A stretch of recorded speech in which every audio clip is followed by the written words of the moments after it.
Welcome to the 19th Century Charitable Association of Oak Park, where it is our vision to be a dynamic cultural center for community learning. I am Deb W. Hammond, the co-director of programs, as well as the literature chair. Our 30 programs in this season of our enrichment series are a part of our mission to strengthen our community through learning, giving, and sharing our landmark building. Today, I'm very pleased to introduce the program called Learning to See. We have poet and author Ed Roberson here. His 13 books of poetry include To See the Earth Before the End of the World and Asked What Has Changed, both from Wesleyan University Press. His most recent collection, Aquarium Works, details his experiences as a diver and tank man at the Pittsburgh Aqua Zoo in the 1960s. Typical poet occupation, right? The recipient of many honors, including the Jackson Poetry Prize and a Guggenheim Fellowship, Roberson lives in Bronzeville and has taught at Northwestern University, Columbia College, and the University of Chicago. Ed Roberson, very pleased to have you here. The title of the program, they said, was Ecology of the Mind. That's right away problematic because I'm of that generation of poets who developed one of the real shifts in American poetry. And I was one of the ones who was one of the crazies in that shift. Leroy Jones or Amiri Baraka, I'm of that generation, or Ishmael Reed from the West Coast. Ishmael's like 2 years older than I am. But there was a time in the 50s and the 60s when American poetry just immediately at the time or after the New York School, American poetry opened up and created a whole different kind of diversity. And if you ever get a chance to read Carolyn Rogers, a Chicago poet, she's one of the founders of the Black Arts Movement. And that's the group that I'm usually associated with. But let's put it this way. The Black Arts Movement was interested in poetry that came out of the communities and poetry that took the traditions of poetry and used the traditions of the people in the neighborhoods who were not usually represented in the anthologies or in the poetry books.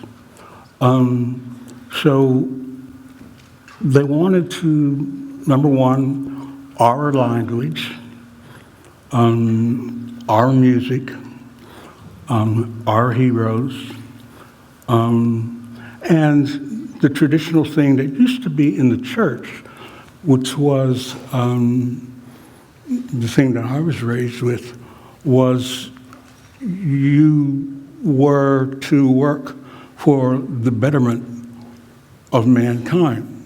But, of course, that's a Western thing. But the way it was phrased in the church, and I'm AMEZ, African American Episcopal Zion, what that you worked for uplifts the race. So the Black Arts Movement came along at the same time that you had Martin Luther King working for civil rights, at the same time that you had folks begin to make moves to open up the stage. Your Chicago folks, your own Hansberry, Raising the Sun, comes straight out of Chicago, changed the theater. Well, that change that happened in the theater, change of attention, change of perspective. Poetry does weird things. It's a very different language. So the poets began to work. Carolyn Rogers was one of those folks. She writes beautiful poems about moving out of a house, as a young woman starting out. And she's got this poem about her mother knocking on the door. And her mother walks into the apartment. Carolyn doesn't say she walks in. Storms into this apartment, opens the refrigerator, looks in the stove. You know what mothers do. Do you have food? Are you clothed? That kind of thing. And her mother also has this one thing. She says that, I hear you've been hanging out with these communists. What her mother meant was these poets. These folks who didn't proclaim to go to church, who didn't get their hair pressed, that kind of thing. And her mother told her that she was going to go to hell for hanging out with these communists who were really poets.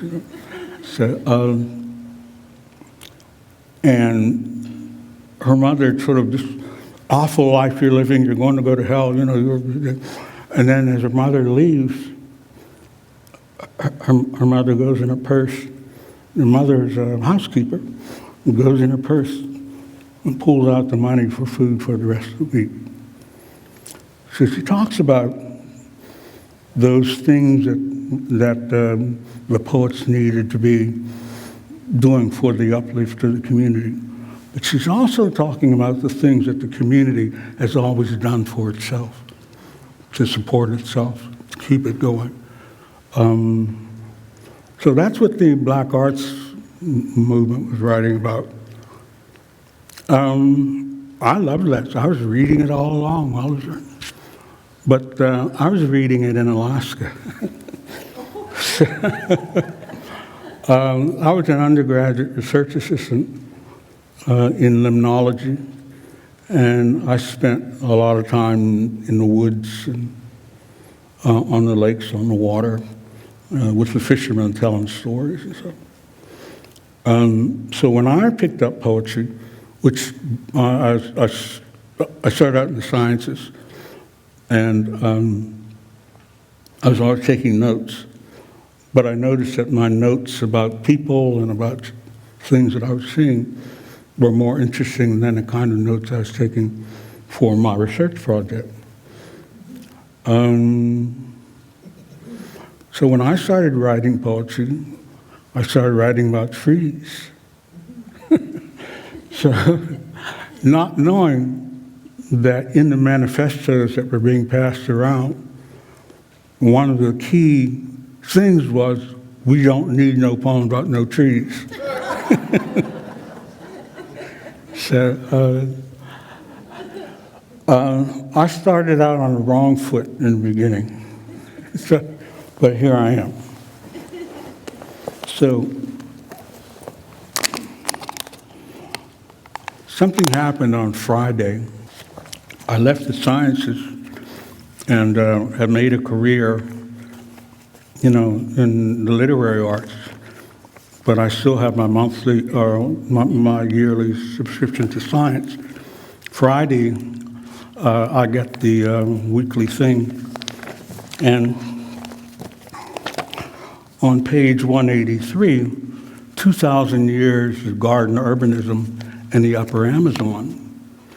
And the article is about a section of the river Rio Pano that comes off of the Sangay volcano. And they talk about how with the new technology, they've been able to discover that there was 2,500 years ago, it was populated. It was a city there that had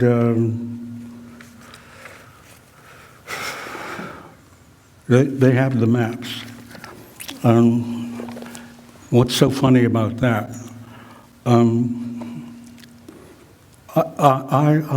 I used to climb mountains, and in 1963, I was on an expedition to climb Sangay Volcano. And Sangay Volcano was 17,006 foot.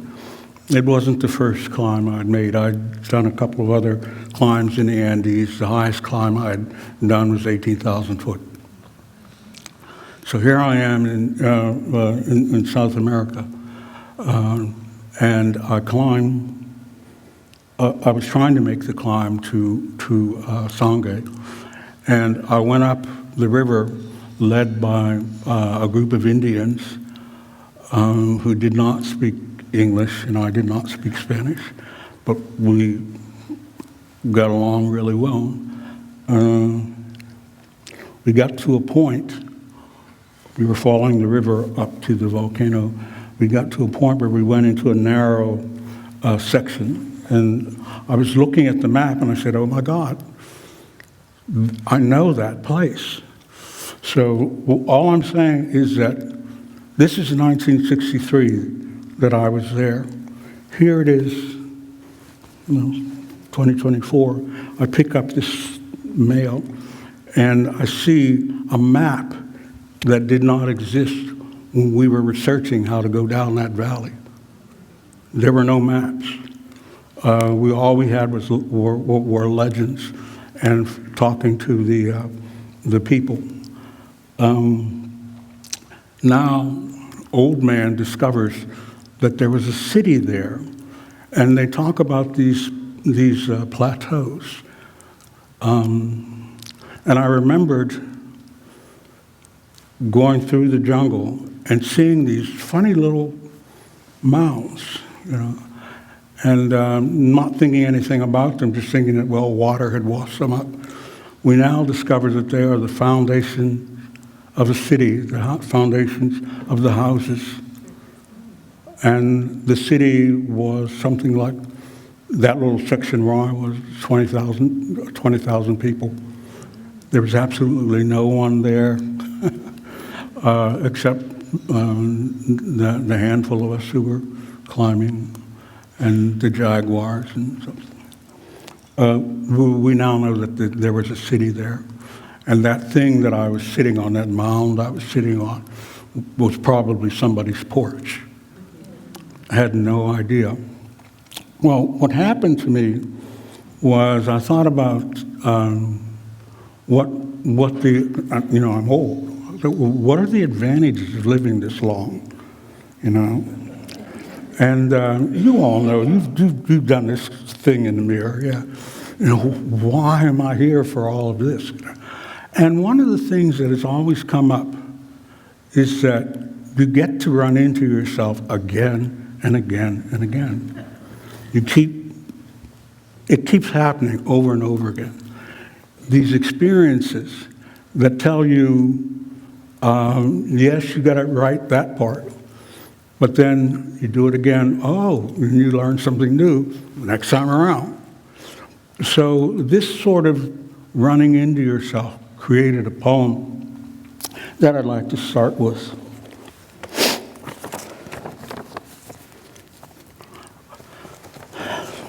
I waste money keeping up with science now so advanced beyond me.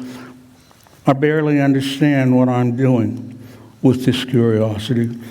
I take off in all directions. I've done since I can remember. I had these attentions overdrive each other, and here I am, wherever. This is surprisingly intact, where nothing seems to have mattered.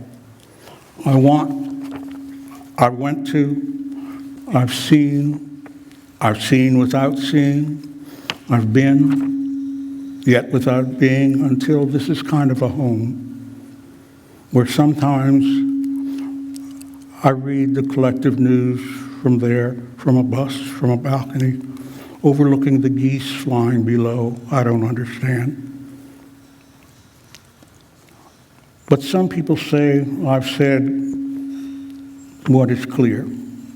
Well, what is clear today, I picked up an article with a detailed map of a place I've been where when I was there was unmapped or none.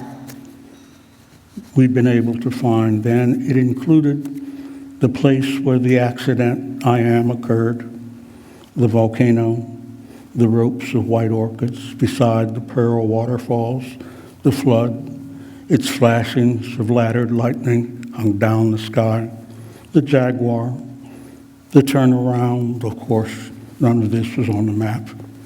What was there? The article printed 2,000 years of garden urbanism in the Amazon dating back to 2,500 years ago. Though then there was nobody there who didn't call it wilderness, the Amazon jungle, that all of this was happening, where all of this was happening to us in 1963.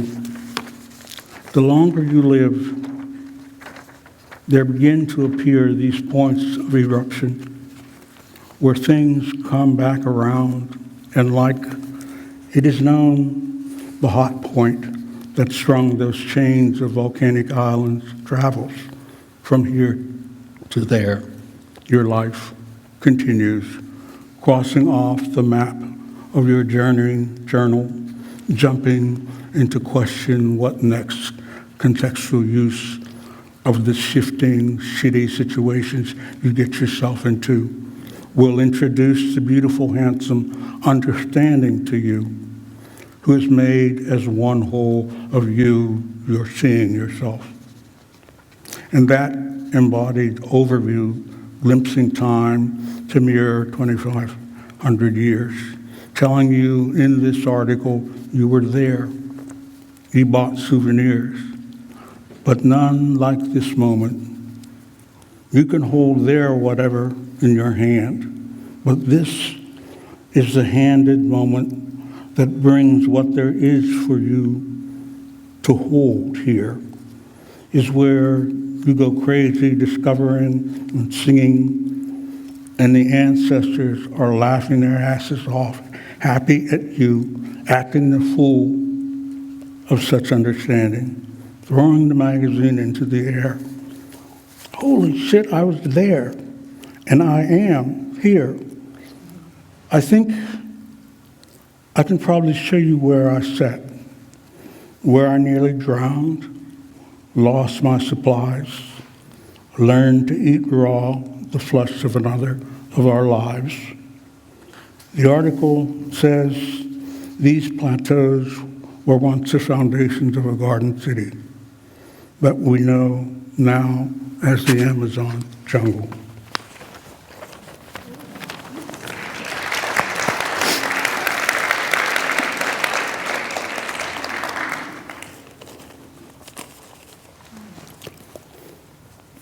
So I had to get Friday together over the weekend before I showed up here.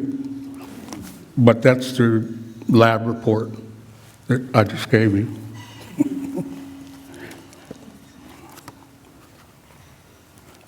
Okay,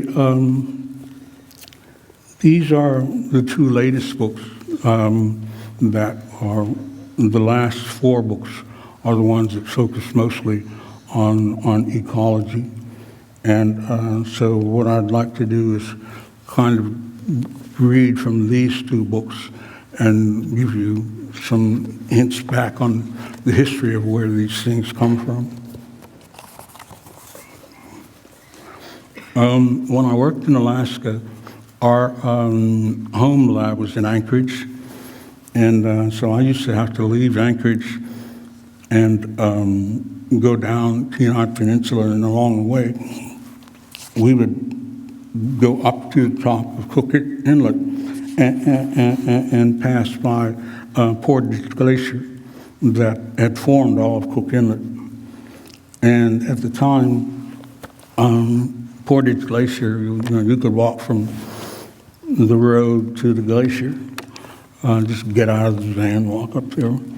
And about 16 years ago, I picked up the New York Times, and it said that people had to drive back to see the glacier. It had melted that much.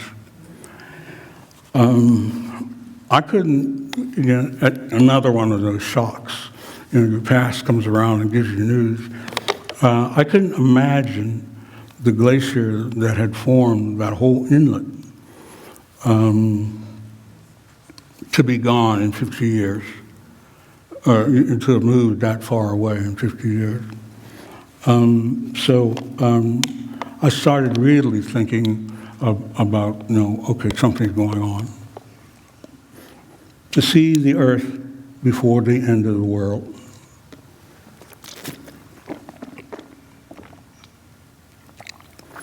People are grabbing at the chance to see the earth before the end of the world. The world's death piece by piece, each longer than week. Some endings of the world overlap our lived time, skidding for generations to the crash scene of species extinction. The 5 minutes it takes for the plane to fall. The mile ago it takes to stop the train. The small bay to coast the liner into the ground. The line of title to a nation until the land dies, the continent uninhabitable. That very subtlety of time between large and small. There's a media note, people chasing glaciers in retreat up their valleys, and the speed. Watched ice was speed made invisible. Now it's days and a few feet further away, a subtle collapse of time between large and our small human extinction. If I have a table at this event, this extinction event, mine bears an ice sculpture of whatever loss it is. It lasts as long as ice does until it disappears into its polar white and melt, the ground beneath it into vapor, into air. All that once chased us, and we chased to a balance, chasing back, tooth for spear, knife for claw. It locks us in this grip. We just now see our own lives being taken by, taking those things out. Hunting the bear. Hunting the bear, we hunt the glacier. With the changes come of that choice. Lunar eclipse. I don't know if you've seen a lunar eclipse, but one of the things that happens is the moon develops a dimensionality. It begins to look like not that flat thing sort of up there, but you begin to see a roundness, and you get to perceive it as an object, as a ball. You've seen only the plain circle of moon, the white wafer, the low sky's flat penny grow into that dime, flipped in the turn taken by the earth, until you've seen what's won from behind its veil of brightness by the lunar eclipse. A marble, a red marble, a pinball of blood, and it's your shot, a ball of red clay before it's pinched into a bowl. What I want to say, and it's looked that far away from it, I want to say it suddenly turns three-dimensional with the shadow, shaded in at the drawn earth's curtains darkening. And that darkness makes shape-informed light clearer, rounding out midnight and moon. Once it is that lighted ball, it falls above a night now floored with depth, so dark above you you can feel the feet and meter fill with time. New Year's confetti, each specks fall a galaxy ago back into space. Space back into space restored beneath the moon to hear in the shading of eclipse the distances. We have to feel the spatial in what we see to see clearly. The eye measured in hands and feet, as what we kiss. Distance disappears, our eyes close, and we bodily, in raise the tail, a measure deepen into our world in each other. And what we are in that kiss, in that shadow, the world makes of our love. By this earth shine we, ourselves whole, see in whole perspective.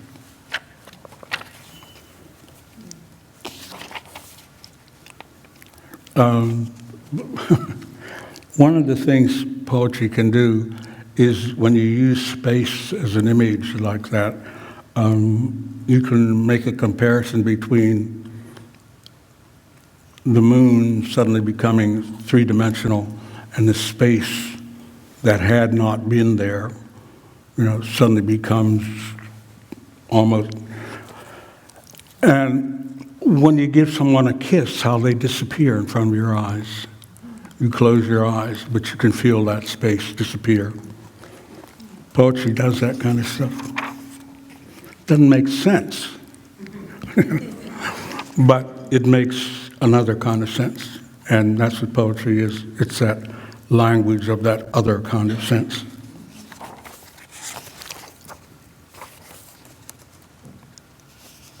We look at the world to see the earth, at the silver pedestal globe, to see the grounds around.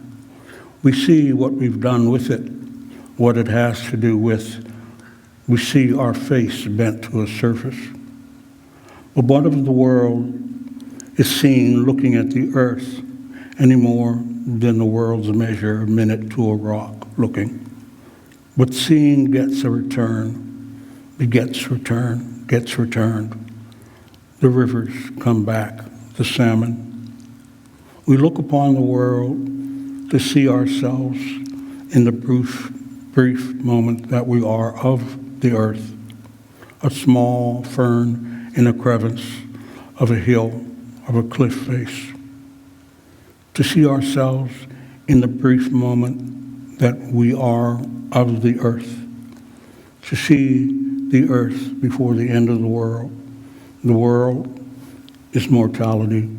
The earth goes beyond us, is ours of cosmos, is our hour of cosmos. Facing up to the night sky is way off, is a vertigo of falling up off the face of, not so much the earth's off into space, as off any hold that was ourselves together, in what balance lasting in the stars. See through the Bohr column of straight up to the end of the stars, that we could be lost that deeply, that we could lose all of thus far by this far, our moments here far off. I have a friend, I mentioned I was a mountain climber. I also taught rock climbing in West Virginia, and we used to train on Seneca Rock, that huge slab of rock that sticks there out of the earth. And one of my students, she would, when we would camp, she would just disappear. The minute the sun went down, she's into the sleeping bag and she's gone. And we wouldn't see Dory until the sun came up. But one night, Peter said that she's afraid of the sky. What do you mean she's afraid of the sky? And there are people who actually cannot, the distance of the sky is too much. It's uncomfortable. The same way some people don't like to stand at the seashore, that vast open space bothers you, or people don't like to stand at 18,000 feet and look down, it bothers you. There are people who are made uncomfortable by looking up, and I'd never heard anything like that. So I went and looked it up in the psychology reference books, And there's an official, name for it. But when I asked her, she said that it frightened her that she would fall into it. Yeah. And that's where that poem comes from. The idea of staring at the sky and thinking of falling into it. But the way the scientists look at it, you're looking at time. But in this moment, you can mess up enough so that you'll never make that time. So that's what that poem was about.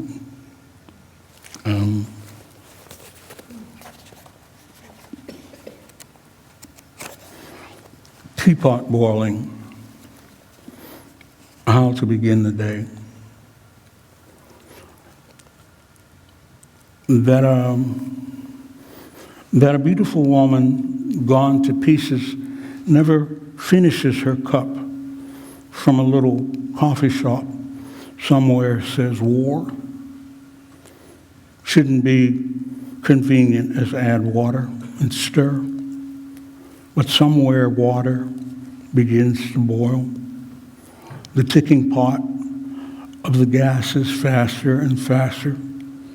The first few shots explode into full fire. Surface turmoil wails from a simple single teapot, begins a simple day toward its disasters. Don't believe the writing on the packaging. It's more difficult than it says.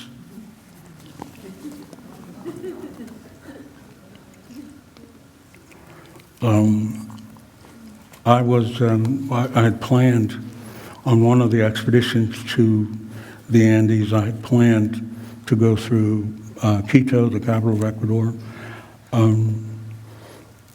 and we were arriving in Quito after having climbed in Peru, and on the mountain in Peru, one of the men developed edema, and we had to pull off a rescue, bring him down. So it delayed the climb and all of our travel plans. And when we got to Quito, we were walking down the street, and I saw tanks. And so we went through Quito. We got to Macas, which is on the other side of the Andes, down into the jungle. And the plane that we had planned to take us further had been conscripted by one of the priests who was pulling off a rescue for one of the soldiers. That's when I discovered that I had been a week in a revolution. But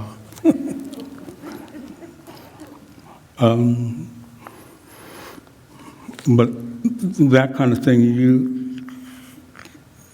don't know time, the movement of time goes on. Sometimes you have to read about it when you get back, that you were there, or that you just walked past, the tanks that blew up this, you just walk it. That's what life is kind of like.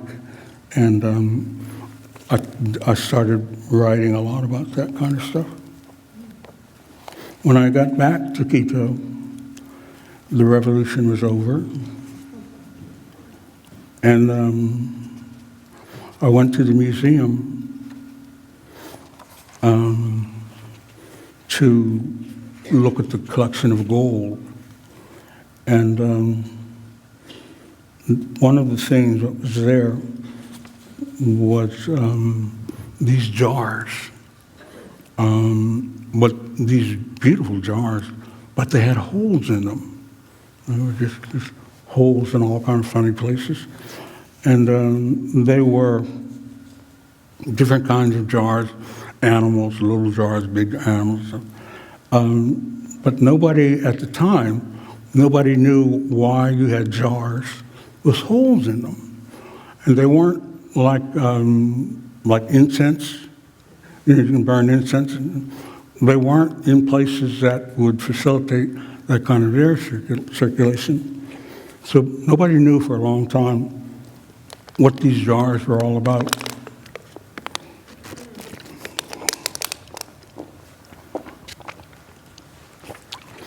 Then this kid discovered they were flutes.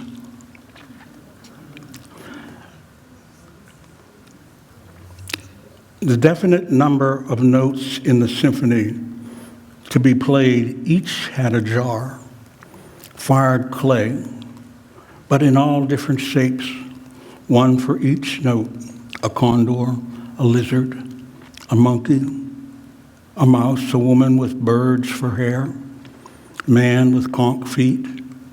All were blown over a hole and in odd spots of their design. Different patterns on a fish blew a different tone within the range of fish notes. And the same applied to all the animals. One player to every note made in the orchestra. Each had its particular orchestra and order of breathing that inhaled, that exhaled the note. Each player blew like an answer to his name in a roll call, all going down the list for each note, for each jar. Most of the soundings together had other jars, as in fish with heron, pig with snake sorts of groupings, which together made a body that spoke in voice on internal meaning. The whole history and literature of the people, of the jars, was in their playing. When the people suddenly disappeared, nobody remembered why all these jars were full of holes and could carry nothing.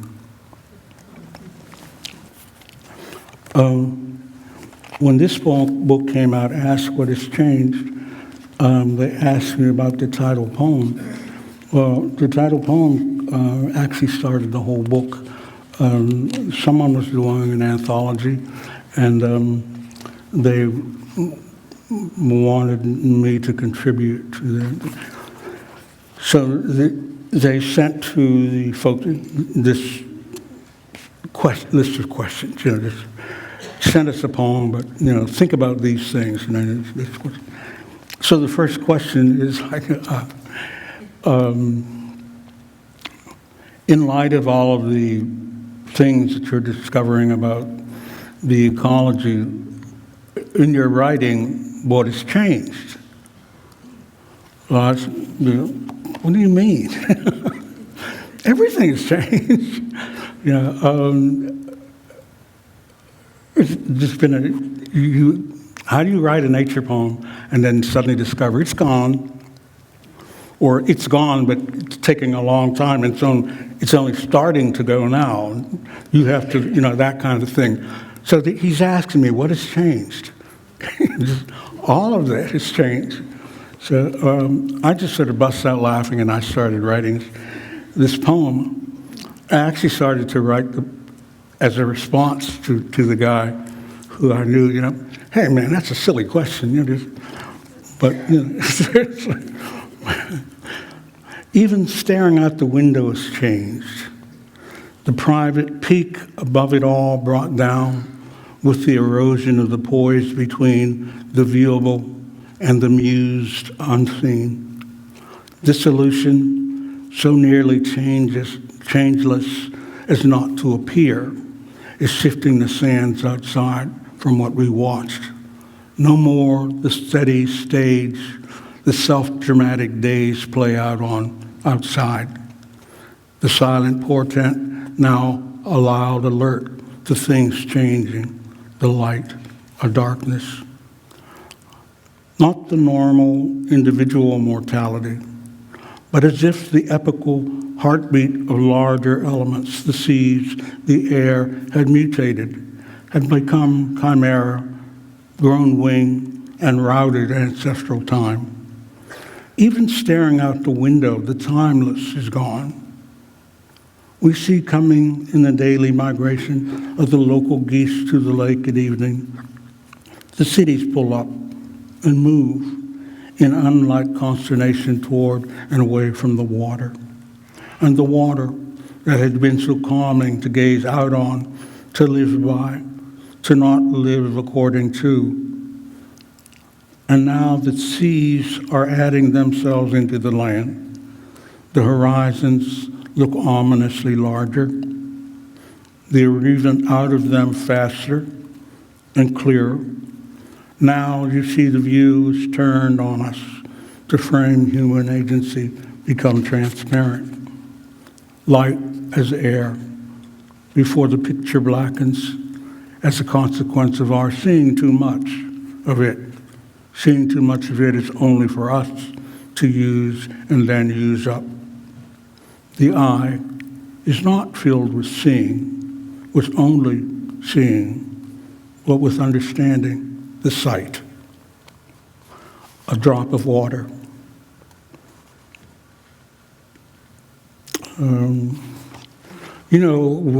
When you drop, the development of fast photography has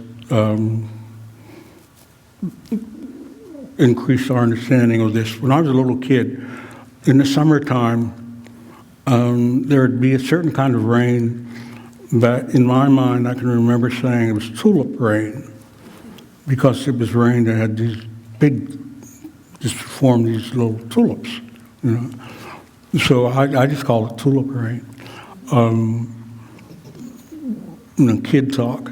When with the development of fast photography, you discover that not only does the surface open up into that crown, and they call it a crown, open up into that crown, but from the middle of that crown pops this bubble.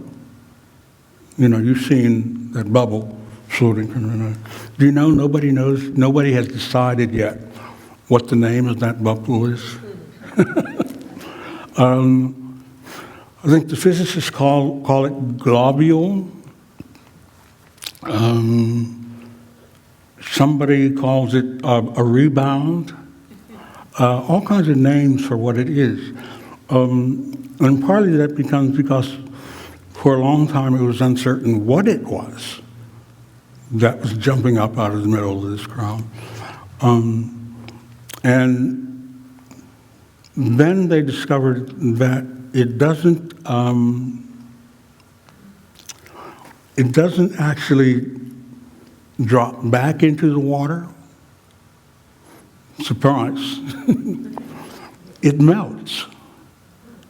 Layer by layer, that globule melts layer by layer. And that's what returns. It doesn't just drop. What you see come up is that fat little ball. But what goes down, you expect, their big ball bounce. It doesn't. It melts back into the water. What's that all about? So there's a big discussion going on about what this thing is, But, if you're in communication, you send out a signal to get a response. What's that response? So your poetic question there to what you're seeing is, hi, yeah? Who answered? Who was that? That kind of thing is what goes on visually, not making good sense, but just visually what happens. So poets turn that thing that doesn't make sense, that visual question, into something like this.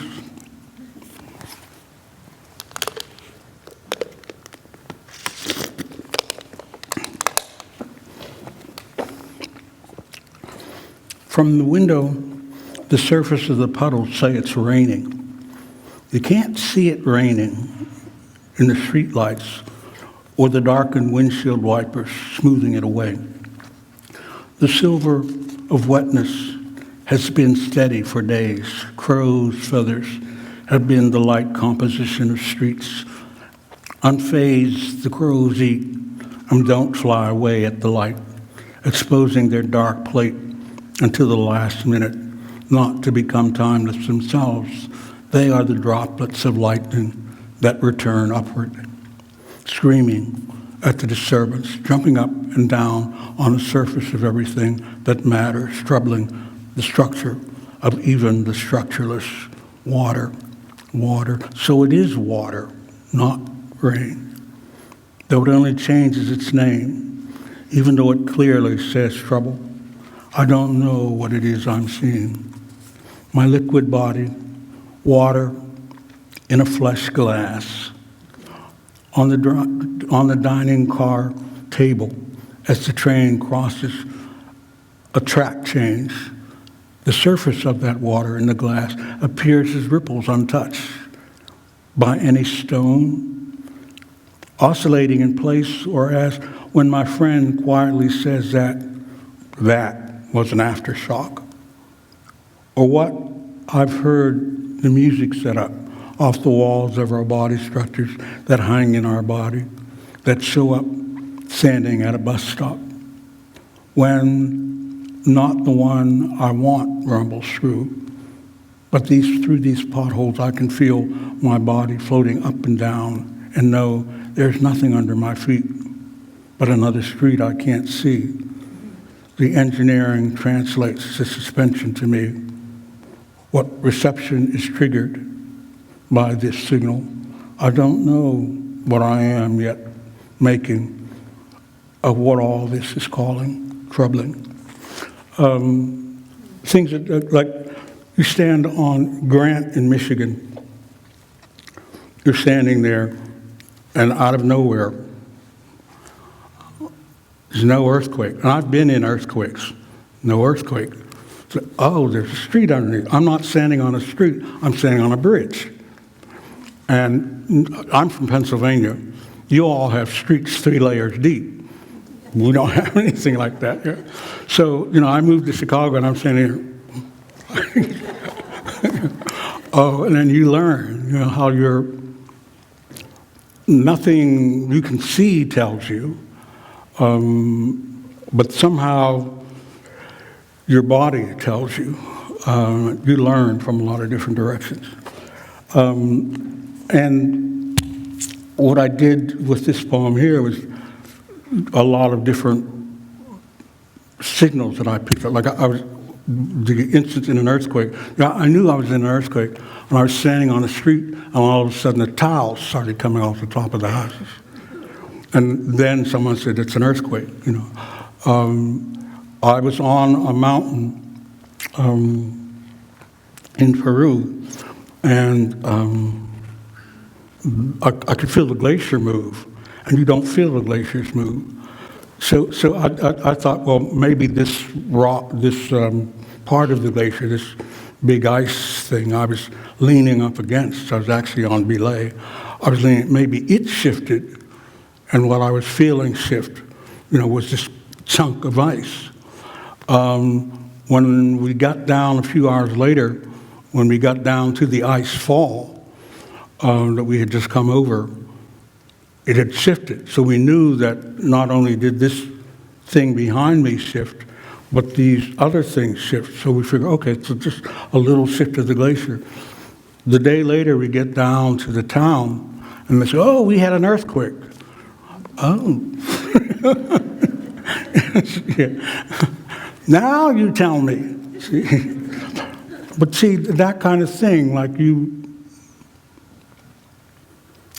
the news comes all around you, and you just have to pay attention to what you're reading and how you're reading it. And that's what I'm always trying to say in the poetry, that poetry has ways of saying, like the song says, the earth shifted, but then, and then you discover why the earth shifted. So you live not just that one sentence, but all the things that lead up to compose the context of that sentence. And so one of those things that poetry is able to do is to make a poem or make a sentence out of all of these disparate points, these shifts, to tell you, oh, this chunk of ice moved. Oh, the tip of the glacier moved. Oh, Jesus, I just went through an earthquake. No idea, my idea from kid from Pennsylvania, my idea of an earthquake is everybody bounces up and down. So you get this whole education about what you've been through over the space of 2 weeks. Oh, this is what happened. So, and I think poetry pays attention to life on that spread out frame. But I think it might be helpful to learn from poetry how to live that kind of frame.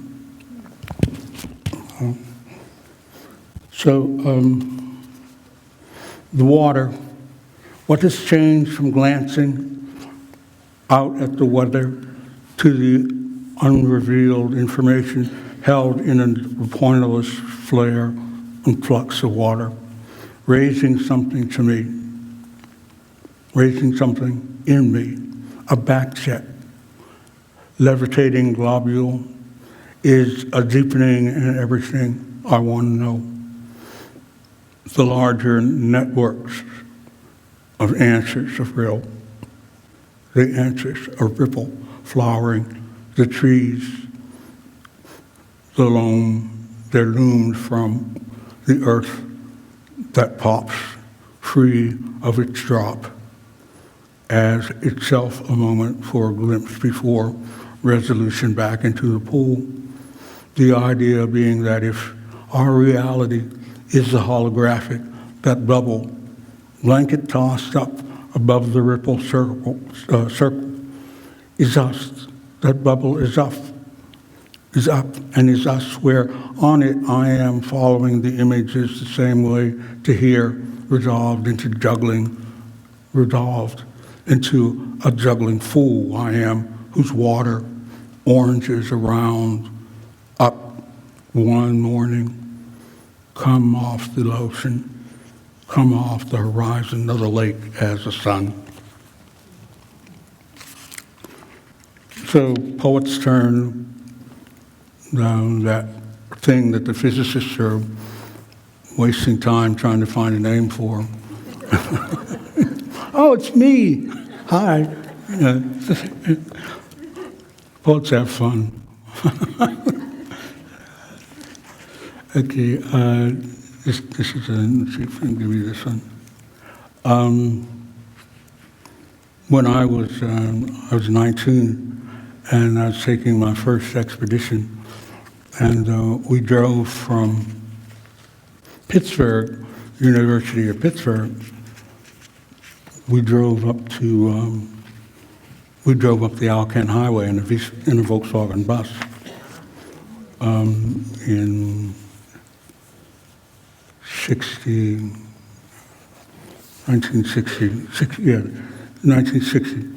We the little red Volkswagen bus. We fitted it into a lab, and we rode it up the Alcan. Along the way, we were crossing the Canadian Plains, and my professor showed us a pronghorn antelope, and gave us the whole history of the prong. The pronghorns are one of the fastest moving mammals, But the interesting thing about the pronghorns is that usually when an animal develops a skill, you can see what kind of predator has forced it into the development, but they're not able to see what it is that drove the pronghorns to be that fast. So that's a nice scientific, but the other thing is that if it developed the skill and outlived its own extinction. It outran its own extinction. Now that doesn't make any sense either. But just figure out why is it that fast, So playing with it. So Dr. Dugdale says that it goes more than 60 miles an hour. It's very dangerous because one of their other techniques is that they shift, like this. So a car will frighten them and they'll run in front of the car. And they're going faster than you can drive. So one of you is going to crash, okay, or go extinct. Now, I looked out the window and I didn't see it. I looked out because I didn't know what to look for. It was moving so fast. I'd never seen anything like that. And from the hills of Pennsylvania, all this flat stuff you all live in, it's hard to. So I looked right at the damn thing and did not see it. Everybody else in the car, go, oh, wow. All their history books and everything, you can hear them clicking and Pennsylvania. There's nothing. So the upshot of that is, a couple of years ago, I was visiting Wyoming, and Beth LaFreda, a poet friend of mine, I had been out there for a month. She had heard me when she had read the poem about me not having seen this. So she was going to make sure that I saw a pronghorn, because there are more pronghorns in Wyoming than there are people. Wyoming is very sparsely. There are more. So I'm there a month, no pronghorns. Did not see it. And I'm up and down the state, no pronghorns. So Beth is taking, and we're laughing about it. She's taking me to the airport. And she says, let me go up this little, and she takes a little turn, and you know how, in those canyons, and then the canyon opens up. There's this big field full of, guess what? Pronghorns. 15 minutes before I'm taking off to Chicago, I see my first pronghorn. So the little rascals stand, and they look at you, then they turn away, throw up their tails, and they're gone. Disappear. They have white butts, like a lot of the deer. The white butts are just confused. You don't know what you're looking at, So we just laughed, took me to the airport, put me on a plane, sent me home.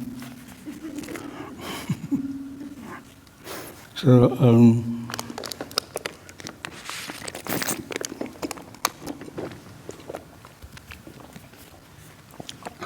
antelope don't look like they put their feet down on anything.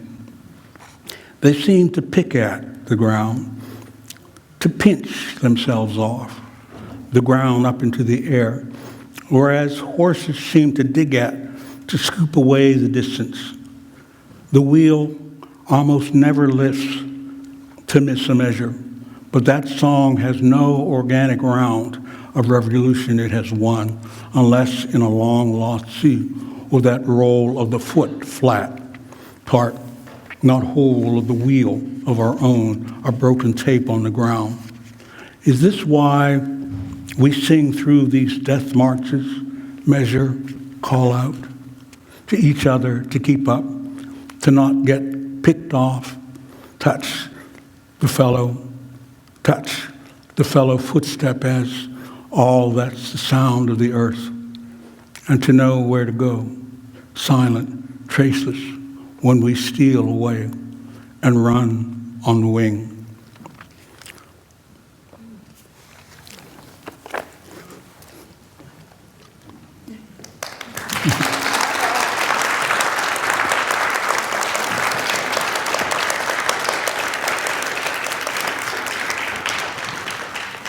Thank you for sharing with us. We have time for just a few questions. If you have a question, raise your hand and wait until I get there with the microphone. I like the notion of the longer you live, you keep cycling back. You get a chance to review. Yeah. Yeah. When I was 20, I wasn't able to review. I mean, I would be a little ashamed, that I remembered. But then a couple of decades, oh yeah, you can be ashamed, but you also know why you did it. So you get to review and study yourself. You get to study the world. Thank you. I have a new basis of reality now. Thank you. I wonder, when did you find out you had a facility for doing poetry? I have to admit, I'm jealous. I've failed miserably, but yours is very nice, and I wonder how you discovered that. To discover that You had a facility for poetry. that's a nice question, and nice the way because people always say, when did you start writing poetry, or who your influences are, that's the question. But to look at it as when did you discover the facility, that's a different way of asking that question. And I just wrote a poem, and I wish I had brought it, and it's online. And it's about Chicago.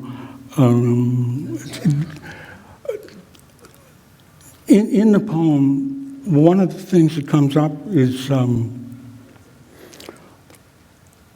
I had a friend, we've grown up together, Teddy, Theodora. She always thought of me, and I was quiet. I never, I don't talk.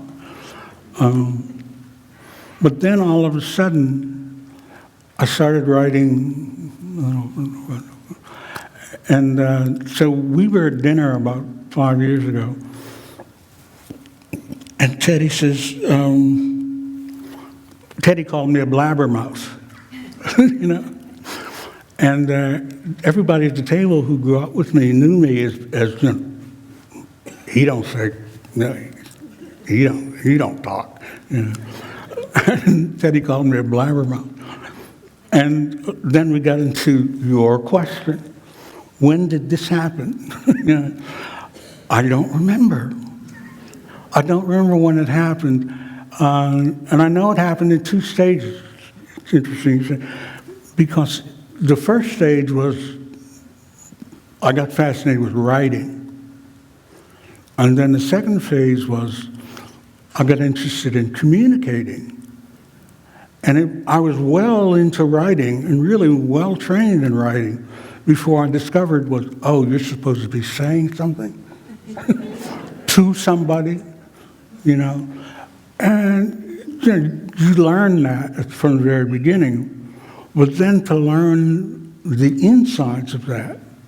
Because when you first start to write, one of the big discoveries is that it's manipulable. You can do all kinds of beautiful things, funny things,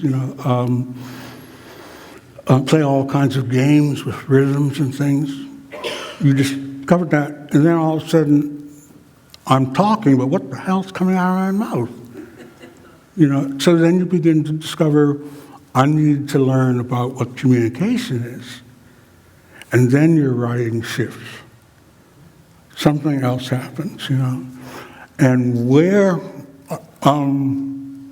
you're probably going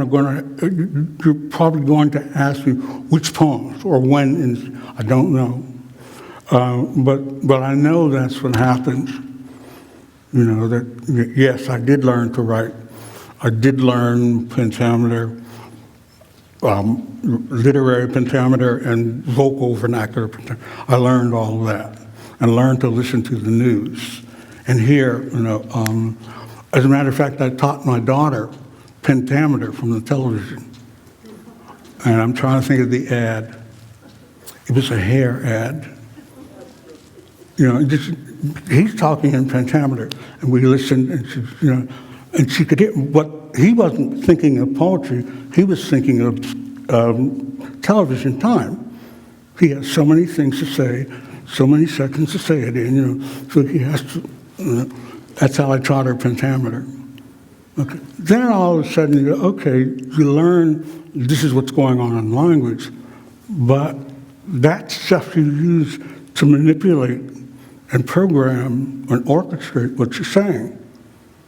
Then you discover that poetry, is the most juggling, the most manipulable of that kind of thing. So I can write, I can communicate, oh my God, I'm crazy, I can write poetry. But, poetry doesn't use the language the way the guy selling hair stuff does. Poetry doesn't even use language the way good fiction does. Poetry is a different kind of outside thing. And I discovered that, I've been doing this, but I also been doing that. Okay, I can write poetry. I like that question. That's the first time I had to just say it out like that, but that's the way it goes, All right, we have time for one more question before we go downstairs. Sort of tagging off of that last question, excuse me. I'm interested in when you became such an acute observer. I loved your stories about your experiences, and obviously you are an incredible observer of what's going on. Was there a time when you became aware of that?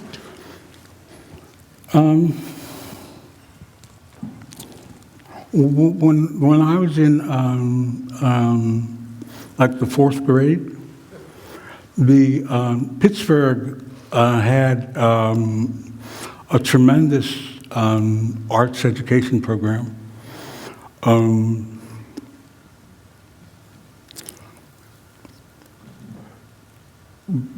Billy Strayhorn, Ahmed Jamal, Billy Eckstein. I mean, that's just in music. But when I was in the fourth grade, they picked 2 kids out of every fourth grade class in every school in Pittsburgh. And on Saturday, we would go down to the Carnegie Museum, and we would show up. They'd give us a clipboard, piece of paper, box of crayons. We'd go into the big fancy music auditorium. We'd listen to a lecture on perspective or something. And then we'd be told, to go. They'd turn us loose in the galleries in the museum, and we had to come back by noon, turn our supplies in with our drawing.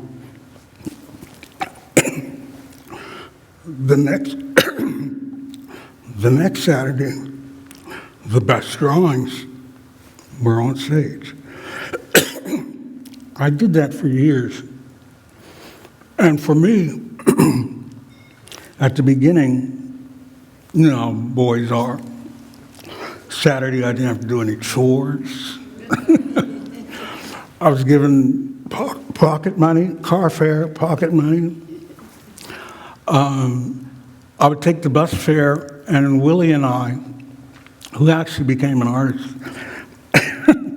Willie and I would take our bus money, and we played the pinball machines.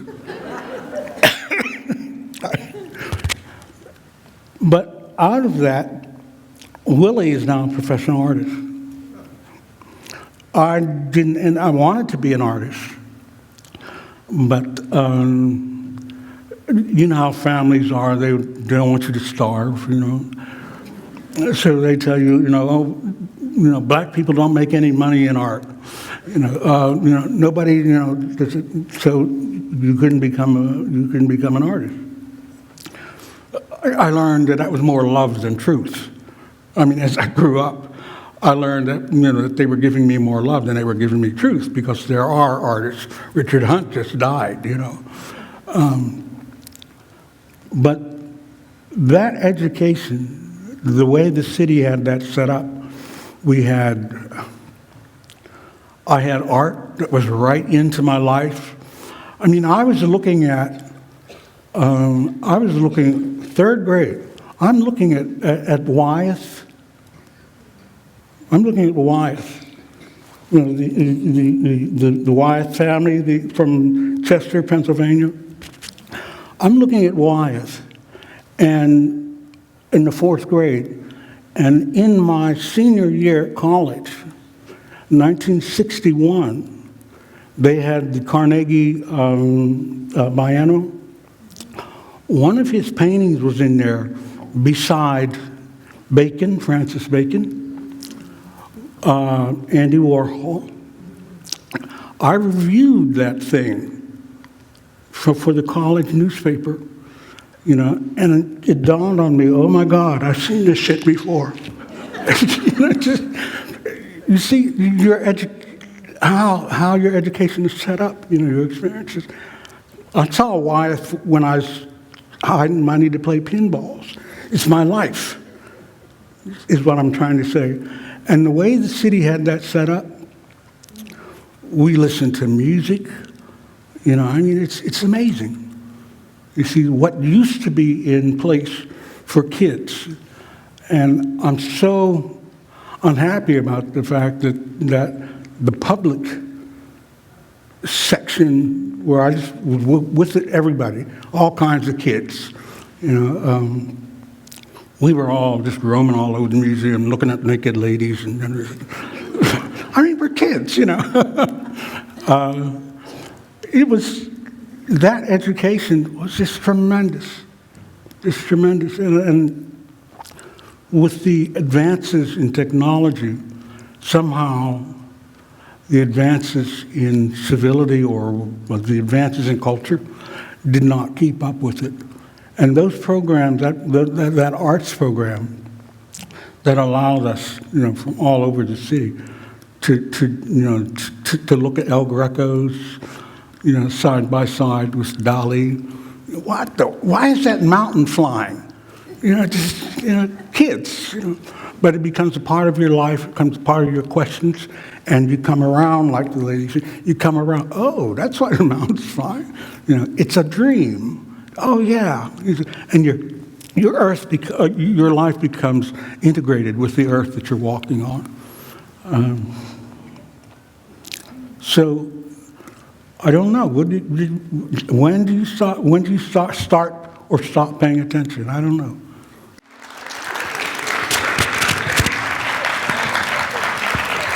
We'll see you downstairs in the living room for tea and coffee, and if you're interested in books, they'll be down there.